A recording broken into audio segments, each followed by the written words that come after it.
Point 1. We need to take trauma seriously, it can be deadly. In The Body Keeps the Score, Bessel van der Kolk shines a spotlight on the often overlooked issue of trauma. He emphasizes that trauma isn't a rare, isolated incident that only affects a few. It's a common problem that can touch anyone, regardless of their age, gender, or financial standing. Trauma doesn't always come from a single, earth-shattering event. It can also grow from continuous stress, adversity, or a series of smaller, distressing incidents. For example, someone might experience trauma from a violent attack, but they could also be traumatized from enduring a hostile work environment for a long time. Both situations can lead to feelings of helplessness, intense stress, and deep emotional pain. Van der Kolk argues that we often overlook the prevalence and impact of trauma, making it harder for those affected to seek and receive the help they need. This lack of attention and understanding can make the effects of trauma worse, leading to long-term physical and mental health issues. Take a child who experiences trauma but doesn't receive the right support, for instance. They may struggle with learning and social interaction. These difficulties can follow them into adulthood, affecting their ability to form healthy relationships and succeed in their career. Physically, the stress of unresolved trauma can lead to chronic health issues like heart disease and diabetes. Van der Kolk's work is a wake-up call for us to recognize the widespread threat of trauma and to invest in resources for prevention and treatment. By understanding the widespread nature of trauma and its potential long-term effects, we can better support those who are struggling and work towards a healthier, more compassionate society. To truly understand trauma and its effects on the mind and body, as well as strategies for healing, it's recommended to delve deeper into Van der Kolk's work. His insights are invaluable for anyone seeking to understand this complex issue. Point 2. War victims often feel numb and disconnected from their emotions. Let's talk about something that's hard to swallow but important to understand. Traumatic events like rape, assault, and child abuse are not rare, isolated incidents. They're happening all around us, leaving deep scars on the victims that often last a lifetime. Let's break it down with some numbers. Back in 2014, it was estimated that a whopping 11 million women in the United States had experienced rape or sexual abuse. That's the same as the entire population of a country like Greece. Picture that for a moment, every single person in Greece having gone through such a horrifying experience. It's a sobering thought, isn't it? What's even more disturbing is that over half of these women were just 15 years old or younger when they were abused.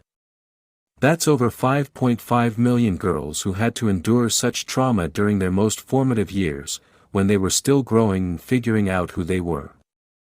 This early exposure to trauma can mess with their mental health in a big way, leading to issues like PTSD, depression, and anxiety. But it doesn't stop there. Every year, more than 3 million child abuse cases are reported. That's like the entire population of a city like Madrid, Spain, experiencing child abuse annually. And remember, these are just the cases we know about. Many instances of child abuse are never reported because of fear, shame, or simply not knowing that what's happening is wrong. So, the real number could be much, much higher. Bessel van der Kolk, a renowned trauma expert, explains that our bodies remember these traumatic experiences, which can lead to physical and mental health problems down the line. The first step to tackling this issue is understanding just how widespread and damaging these traumatic events are. Only then can we start to help victims heal and prevent such events from happening in the first place. Point 3. People with PTSD often feel like they're the only ones suffering. In Bessel van der Kolk's exploration of trauma's deep-seated effects on the human mind and body, he delves into the common aftermath of trauma, emotional numbness. This is particularly prevalent among those who have experienced the horrors of war. To grasp this concept, let's look at a story Van der Kolk shares about a patient of his, a Vietnam War veteran. One day, while caring for his baby, the child's cries triggered a harrowing memory from the war. The veteran had heard babies crying out in fear and pain during the war, and the memory was so intense and distressing that it sent him into a panic. This story paints a vivid picture of how trauma can lead to a state of emotional numbness. The veteran's traumatic experience was so overpowering that it disrupted his ability to react to a normal, everyday event, his own child's crying. Instead of feeling empathy or concern for his child, he was swallowed up by his own fear and distress. Van der Kolk explains that this emotional numbness is a common defense mechanism against trauma. It's the mind's way of shielding itself from the unbearable pain and fear associated with the traumatic event. By numbing the emotions, the mind can create a buffer between itself and the trauma, preventing it from being overwhelmed. However, this emotional numbness comes with its own set of challenges. It can hinder trauma victims from forming emotional bonds with others. The numbness blocks them from fully experiencing and expressing their emotions, which can make it hard for them to trust others and build close, meaningful relationships. Van der Kolk witnessed this when he set up a therapy group for Vietnam veterans. The veterans found solace in sharing their experiences with others who had been through the same ordeal.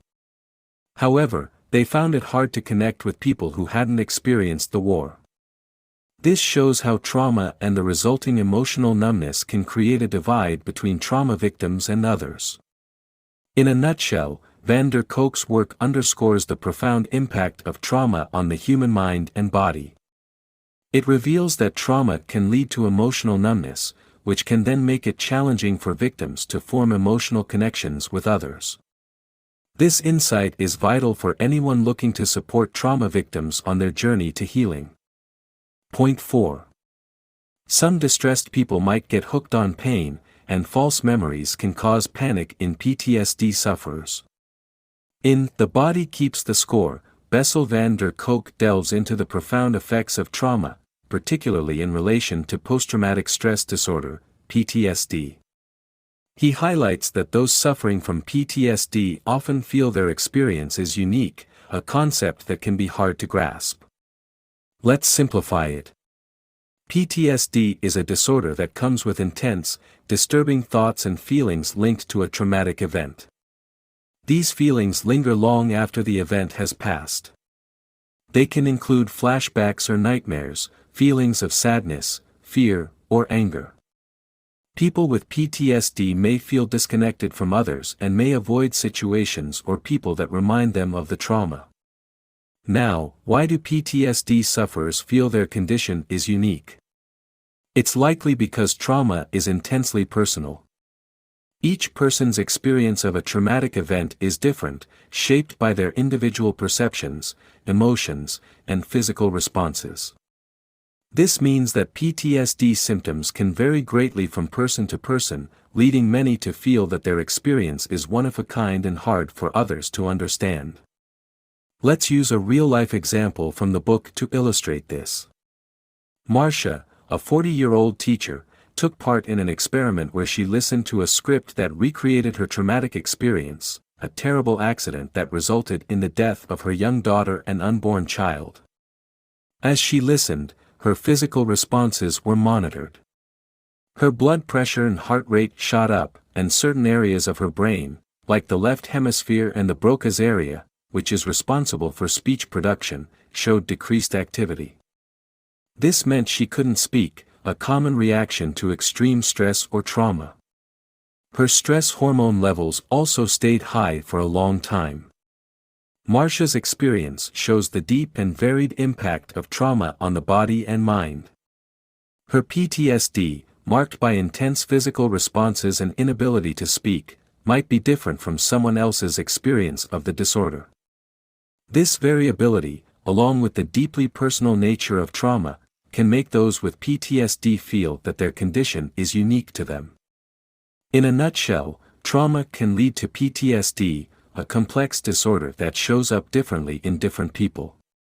The deeply personal and varied nature of this disorder can make those who have it feel that their experience is unique to them. Understanding this can help us empathize with those suffering from PTSD and provide them with the support they need. Point 5. Trauma is hard for adults, but it's even worse for kids. In his exploration of the deep-seated effects of trauma on the human psyche and body, Bessel van der Kolk suggests that those who have lived through distressing events may develop a sort of addiction to pain. He also posits that recalling these traumatic experiences can spark widespread panic in those grappling with post-traumatic stress disorder, PTSD. To shed light on this, van der Kolk shares an experiment he conducted with a group of kids, some of whom had been through trauma, while others hadn't. He showed them a series of cards with magazine images. One card showed a harmless scene of two kids watching their dad fix his car. The kids who hadn't been through trauma saw the image as it was, innocent and safe. But the kids who had lived through trauma saw the same image through a lens of fear and terror, imagining horrific scenarios involving blood and death. This experiment shows how trauma can warp a person's view of reality, making them see danger even in harmless situations. Van der Kolk also tells the story of Marilyn, a former nurse who had been sexually abused as a child. Despite her insistence that she had a happy childhood, the trauma of her past had a deep impact on her adult life. She would react violently to men touching her and suffered from impaired vision, a physical symptom of the stress caused by her traumatic experience. Even though Marilyn tried to convince herself that she had a happy childhood, the trauma she experienced continued to affect her deeply. These examples highlight the far-reaching and enduring effects of trauma. According to a 2014 study by the Substance Abuse and Mental Health Services Administration, about 60% of adults report experiencing abuse or difficult family circumstances during childhood, and 26% of children are likely to witness or experience a traumatic event before they turn 4. This widespread occurrence of trauma highlights the need to understand its effects and find effective ways to heal. In a nutshell, van der Kolk's work stresses that trauma can lead to a sort of addiction to pain and can spark widespread panic in individuals with PTSD. Remembering traumatic experiences can warp a person's view of reality and have enduring effects on their physical and mental health. Understanding these effects is key to developing effective therapeutic interventions and supporting individuals on their path to healing. Point 6. We remember traumatic events more vividly than normal ones. In Bessel van der Kolk's exploration of trauma, he underscores the deep-seated impact of traumatic experiences, especially those that occur during childhood. To fully grasp this, we need to first understand how trauma influences our brain and body. Usually, when we go through life's events, our brains take in the information, store it as a memory, and then move on. But when a traumatic event happens, this process gets thrown off course. The brain, in its effort to shield us, captures every detail of the traumatic event. It's like a video camera, recording every second of a terrifying scene. The brain then stores this video differently from how it stores regular memories. Let's look at a real-world study conducted at Harvard Medical School to illustrate this. The study involved about 200 men, most of whom were World War II veterans dealing with post-traumatic stress disorder, PTSD. The goal was to understand how trauma influences memory retention and life experiences. The researchers discovered that the memories of the participants who hadn't experienced trauma changed over time. For example, they might remember a friend's wedding as a happy event, but as time passed, the details of the wedding, the bride's dress color, the taste of the cake, the songs that were played, might fade or alter in their memory. This is a normal part of how memory consolidates and reconsolidates. But for the veterans who had experienced trauma, their war memories remained sharp and unaltered, as if they were constantly reliving the traumatic events. The sounds of gunfire, the sight of their fallen comrades, the fear and adrenaline, all these sensory details were deeply imprinted in their brains. This is because their brains had stored these memories differently due to the trauma. When such trauma happens in childhood, the impact is even more significant. This is because a child's brain is still growing and is highly adaptable. Traumatic experiences can interrupt this growth, leading to long-term effects on the child's mental and physical health. It's like a young tree growing with a permanent bend due to a strong windstorm. The tree will continue to grow, but its shape has been forever changed by the storm. In summary, traumatic experiences, particularly those in childhood, deeply affect an individual's brain and body. They disrupt the usual process of memory storage and can lead to long-term mental and physical health problems. This is a crucial point that van der Kolk emphasizes in his work. Point 7. Your mind and body work together to keep you healthy. Let's delve into the fascinating world of our brain and how it deals with memories. You see, our brain is like a super-efficient filing system. It takes in information, processes it, and neatly tucks it away in our memory. We can then pull out these files when we need to recall something. But, like any good filing system, it also knows when to discard old, unnecessary files to make room for new ones. That's how we forget the little details of everyday events over time. But what happens when we experience something traumatic? Well, our brain handles these memories differently. It's like it puts a big red flag on these files and stores them in a special cabinet. It doesn't want to forget these events because it sees them as threats to our survival. It wants to remember them so we can avoid similar dangers in the future. That's why these memories often feel so real and persistent, even years after the event. Let's take the example of a war veteran. Even though the war ended years ago, he can still remember the sounds of gunfire, the smell of burning buildings, and the sight of his fallen comrades as if it happened yesterday. These memories are so real and persistent that they interfere with his daily life, leading to a condition known as post-traumatic stress disorder, PTSD. So, you see, our brain isn't malfunctioning when it holds on to traumatic memories. It's actually trying to protect us. But sometimes, these memories can become too persistent and start to interfere with our daily lives. When that happens, it's crucial to seek help and find ways to process and cope with the trauma. In a nutshell, our brain's tendency to hold on to traumatic memories is a survival mechanism. But when these memories become too persistent and start to interfere with our daily lives, it will swing to the other extreme. Point 8. Mindfulness can help heal trauma. Let's think of our mind and body as two dancers, perfectly in sync with each other. When one moves, the other follows, creating a beautiful, harmonious dance. But what happens when trauma comes into play? It's like a sudden misstep in the dance. The harmony is broken, and both dancers, the mind and body, struggle to get back in rhythm. Trauma isn't just a mental or emotional event. It leaves a physical mark on our bodies, altering the way our brain works and even affecting our immune system. This is why those who've experienced trauma often have physical symptoms like headaches, fatigue, and chronic pain, along with emotional distress. Take, for example, someone who's been in a severe car accident. They might not only suffer from post-traumatic stress disorder, PTSD, but also from physical pain, even after their injuries have healed. Their body, in a way, keeps the score of the trauma, showing it through physical symptoms. So, how do we heal from trauma? It's not just about healing the mind, but the body too. This is where mindfulness comes in. Mindfulness is a type of meditation where you focus on being intensely aware of what you're sensing and feeling in the moment, without judgment. It's like shining a spotlight on our emotions and physical sensations, allowing us to observe them without getting overwhelmed.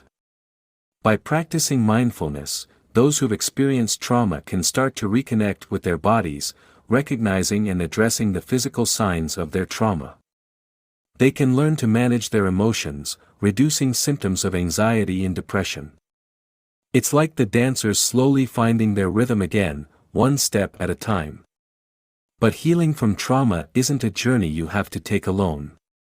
Just like a dancer needs a partner or a group, those healing from trauma need people who can provide emotional support, understanding, and empathy. This could be a therapist, a support group, or even a faith community. In the end, understanding the intricate dance between the mind and body in the context of trauma and healing can help us better address the effects of trauma and set us on a more holistic path to recovery. Point 9.